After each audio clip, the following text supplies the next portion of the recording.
After 30 years in franchising, I'm going to give you the brutally honest truth about franchise ownership that most consultants won't tell you, including why some people should never buy a franchise. Everyone has an opinion about franchising, but most people have never actually owned one. Today, I'm going to give you the real pros and cons from someone who's been on both sides of franchise agreements for 3 decades. The question I get asked more than any other is simple: is franchise ownership actually worth it? It's a fair question because you're essentially paying someone else for the privilege of following their rules, giving up creative control, paying ongoing fees for the life of your business. On the surface, that might not sound like a great deal, but after 30 years in this industry, helping hundreds of people evaluate this exact decision, I can tell you the answer isn't black and white. Franchise ownership can be incredibly rewarding and profitable for the right person in the right situation, but it can also be a costly mistake if you don't understand what you're really buying.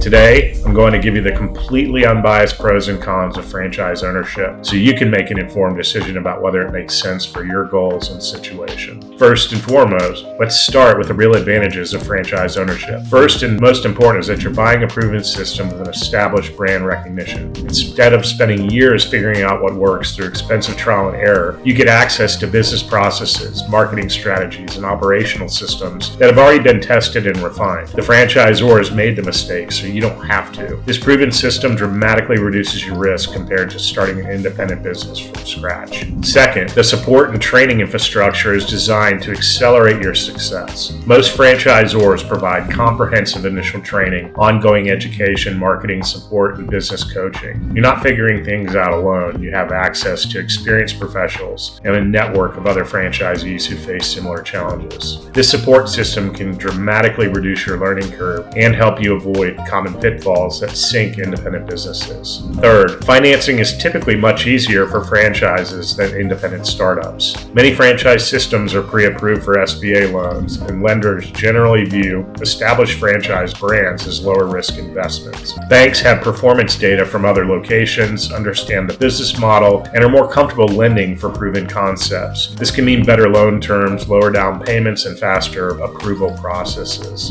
Fourth, you get predictable operations and cost structures. The franchise disclosure document tells you exactly what to expect in terms of startup costs, ongoing expenses, and operational requirements. You can talk to existing franchisees to understand real-world performance. This predictability makes financial planning much easier and reduces the unknowns that make independent businesses so risky. Now, let's talk about the real drawbacks.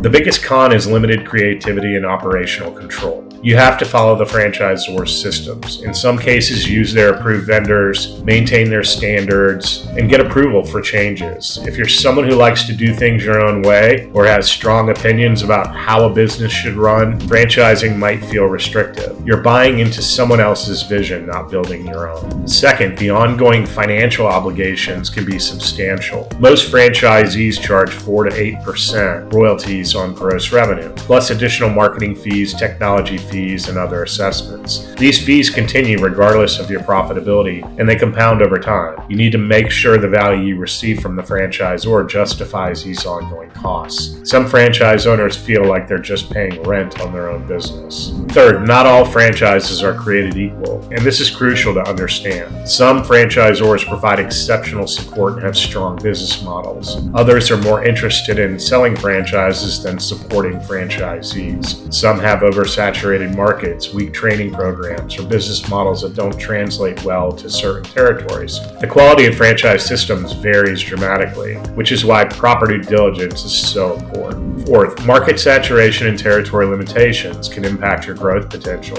If your market is already saturated with similar businesses, or if your territory is too small to support your revenue goals, you might struggle regardless of how good the franchise system is. Some markets simply aren't suited for certain franchise concepts. The reality is that franchise ownership is worth it for people who value systems, support, and proven processes over complete creative control. It's ideal for people who want to own a business but don't want to reinvent the wheel. It works best for those who can follow systems, while still bringing their business skills to execution and growth. So is franchise ownership worth it? For the right person in the right franchise in the right market, absolutely. I've seen it create incredible wealth and lifestyle freedom for thousands of people. But for someone who needs complete creative control, resents paying ongoing fees, or isn't willing to follow established systems, it's probably not the right path. The key is honest self-assessment and thorough research to find the right match. Franchise ownership isn't for everyone, but for those it fits, it can be an incredible vehicle for building wealth and achieving business ownership without starting from scratch. If you're trying to decide whether franchise ownership makes sense for your situation, I'd be happy to discuss it with you in a complimentary consultation. We can explore your goals, evaluate your fit for franchising, and look at specific opportunities that might work for you. There's no pressure and no cost, just an honest conversation about whether this path aligns with what you're trying to achieve. Click the link below to book your free consultation, and let's figure out if franchise ownership is worth it for you specifically.